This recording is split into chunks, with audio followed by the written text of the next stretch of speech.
వాళ్ళకి నిర్వహించారు. ఆ కోసం వెళ్ళగలుగుతున్నారు. మిసైల్స్ దాడిలో నేరపట్టమైంది అని చెప్పి మసూద్ కూడా ఈ వ్యాఖ్యలు చేస్తున్నట్టు తెలుస్తోంది. నేను కూడా చనిపోయి ఉంటే బాగుండేదేమో ఆయన మోదీపై విషయంతో ఒక లేఖను విడుదల చేశారు. జైషే మహమ్మద్ చీఫ్ సహా నలుగురు సభ్యులు హతమైపోయారు. భారత్పై ప్రతీకారం తీర్చుకుంటామంటూ మసూద్ ఏడుస్తున్నట్టుగా తెలుస్తోంది. ఇక భారత్పై జాలి చూపనంటూ మసూద్ ఆ లేఖలో పేర్కొన్నాడు. అంతేకాదు వీరాలు భయం లేదు, నిరాశ లేదు, దుఃఖం లేదంటూ కూడా లేఖలో ఆయన ప్రస్తావించినట్టు తెలుస్తోంది.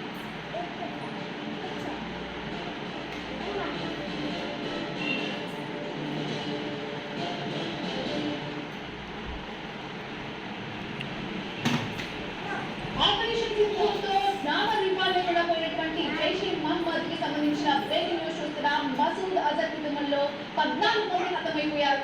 నేను కూడా చనిపోయి ఉంటే బాగుండేదంటూ మసూద్ అజర్ ఏడుస్తున్నట్టుగా తెలుస్తోంది.